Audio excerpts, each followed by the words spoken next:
How to recover Garena account. Hey everyone, welcome back. In today's video, I'll be showing you the steps on how you can recover your Garena account.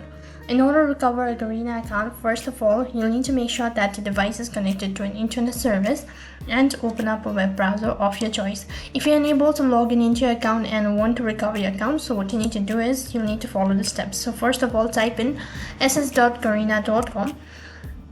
I'll make sure to drop the link on my description box below as well.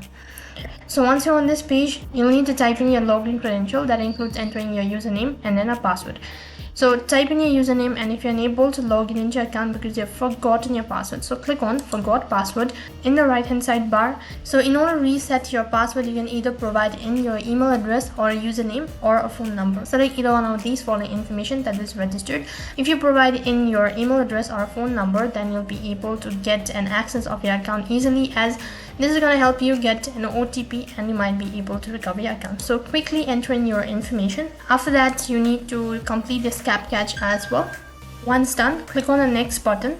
You also need to give your username for the confirmation. So a verification code will be sent. So if you're sure about this, then click on the OK button. Now open up your registered email address. As you can see right on top, I've received my email. So in order to verify your account, you'll need to copy this code that is right over here and then paste it on the page where it has been asked and click on the verify now button. Now you get to set a new password, so enter in a new password and then retype in for the confirmation. Also make sure to go through the above mentioned criteria before you create an account. So click on the confirm button, and after that head over to your login field, entering or providing an email address or your phone number or your username, and then enter in your newly updated password. In this way you can recover your account. That is all for this video. I hope the video was helpful. Make sure to like, share and subscribe to our channel. Also make sure to comment down below for any further queries. Thank you for watching. See you in the next video.